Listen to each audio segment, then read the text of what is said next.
qu'a finalisé le chaser ou féminin sacré avec la blessure de trahison. Bonjour à toutes, bonjour à tous. Je suis Perle, votre médium énergéticienne. Minute explicative dédiée donc à la blessure de trahison du côté du chaser ou féminin sacré.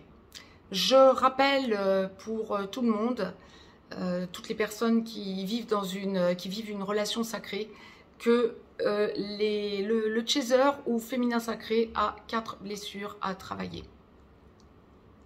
Abandon principalement, humiliation, trahison, injustice, qui vont de pair et qui, les 3 ensemble, vont former la totalité de la blessure d'abandon.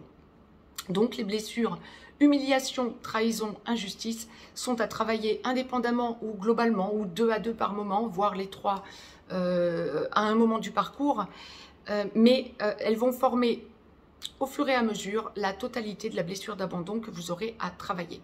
Du côté du runner ou masculin sacré, cela peut paraître léger de se dire sur les 5 blessures originelles, le masculin sacré ou runner n'a en travaillé qu'une, la blessure de rejet, mais mon Dieu qu'elle est surpuissante.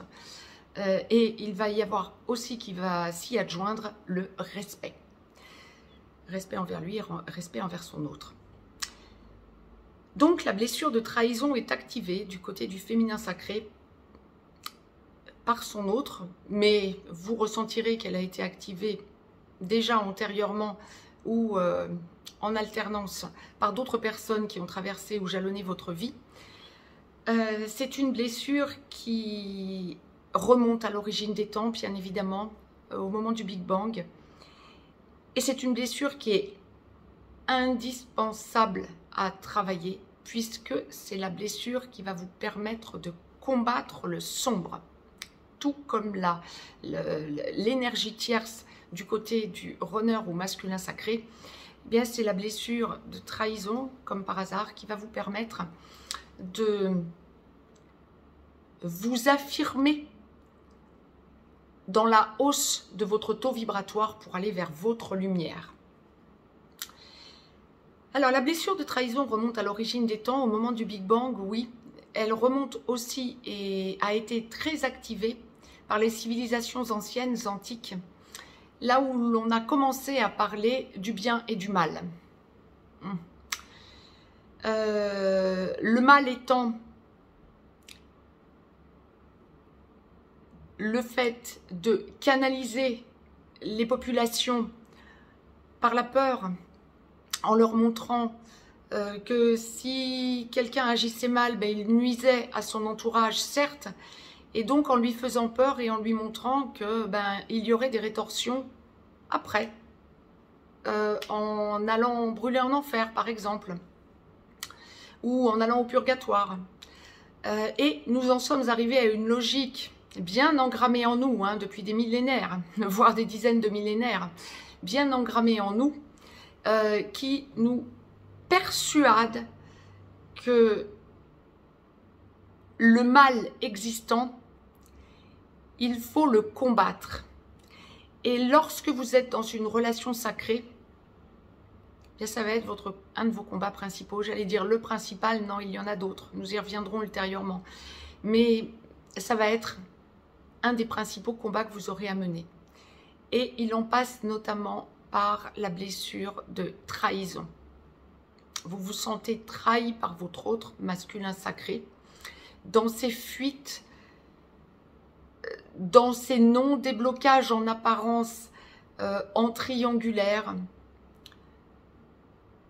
ça va être aussi dans sa façon de vous éconduire, de créer ces blocages. Et ça va vous faire travailler par la blessure de trahison, le fait de contrer le sombre qui est en vous et vos doutes en allant vers votre lumière. C'est un passage indispensable, pas forcément facile à vivre bien évidemment, mais surtout pour les flammes jumelles, pour les âmes sœurs, bien sûr que ce sera un combat qui va vous amener vers la lumière, pour les âmes sœurs sacrées, mais pour les flammes jumelles, ça va être un de vos ultimes combats, puisque vous êtes en dernière incarnation.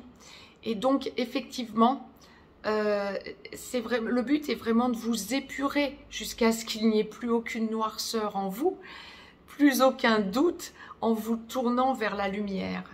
C'est vraiment l'un des combats de toutes vos vies depuis l'origine des temps.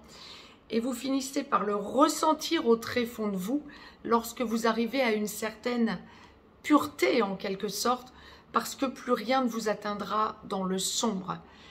Et en ce moment où nous avons un fort combat à mener entre la peur et le sombre et la lumière, globalement, c'est quelque chose qui s'active. La source me demandait donc de vous l'expliquer de façon à ce que vous lâchiez cette peur, à ce que vous preniez conscience du combat que vous menez lorsque vous savez que votre autre est dans une relation en triangulaire ou est dans la vie commune avec une autre personne, de façon à ce que vous lâchiez les doutes en vous et à ce que vous puissiez aller vers votre lumière pour vous en trouvant votre équilibre yin-yang. C'est quelque chose qui est fondamental actuellement puisque c'est ce qui va vous booster vers votre lumière pour contrer tout ce qui pourra être sombre, y compris lorsque l'on va parler magie noire qui remonte à ce que je vous disais, toutes les civilisations antiques, mais c'est pas suffisant de dire ça, hein, ça remonte à beaucoup plus loin, ça se compte en dizaines et centaines de millénaires, là où tout s'est mis en place pour canaliser finalement les sociétés et les civilisations de l'époque de façon à ce qu'elles ne dévient pas d'un chemin qui semblait acté par des personnes qui, terrestrement parlant, matériellement parlant, voulaient les canaliser et les contrôler. Et c'est ancré en vous depuis cette origine, ça remonte à des dizaines de millénaires, au fur et à mesure de vos réincarnations successives. Et c'est quelque chose qui est à lâcher. Sentez que vous allez vers votre lumière et que ça va libérer le couple sacré que vous formez à votre autre. Et ça va vous libérer, vous, en vous permettant de trouver votre équilibre. La trahison n'existe pas. Tant qu'elle existera en vous, cela signifiera que vous pensez que votre autre vous appartient. Lâchez le côté « mon masculin sacré » ou « mon runner m'appartient ». Nulle appartenance ni d'un côté ni de l'autre, juste une évidence. Évidemment que pour les flammes jumelles, surtout, mais pour les âmes sœurs sacrées, c'est la même chose à travailler. Mais pour les flammes jumelles, 2 corps pour une seule âme, bien évidemment. Mais laissez votre autre évoluer. Si vous sentez la trahison, c'est que vous avez de la noirceur en vous et qu'il faut éliminer pour aller vers la lumière. C'est vraiment le message que la source me demandait de vous véhiculer pour alléger cette impression de sombre que vous avez en vous. Et encore que trop souvent constaté, même dans les commentaires, de gens qui sont dans la colère ou qui sont dans le dépit parce que leur autre masculin sacré, des féminins sacrés bien évidemment, hein, Chaser, parce que leur autre masculin sacré est en triangulaire. Bien sûr que ce n'est pas facile à vivre, mais c'est pour vous épurer. Donc épurez-vous et vous aurez tout, j'ai envie de vous dire. Vraiment, c'était le message que la source me demandait de vous véhiculer. Digérez-le, travaillez-le en vous et vous verrez que vous y arriverez. Mettez-moi un pouce vers le haut, partagez la vidéo, abonnez-vous. Si vous souhaitez me joindre pour une consultation privée, juste en dessous dans le descriptif, vous avez un lien. Vous avez aussi un lien pour aller visiter le site perlevoyance.com. Dernière chose, ne pensez pas qu'il faille que vous acceptiez l'inacceptable. Bien évidemment, ce message véhiculé, c'est juste le message de la lumière en quelque sorte. Travaillez sur vous, la lumière, en évacuant le sombre et les doutes.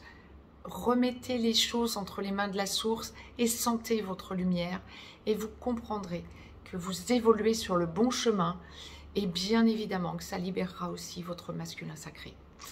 Très belle journée et semaine à toutes et à tous et à très vite pour une nouvelle minute explicative.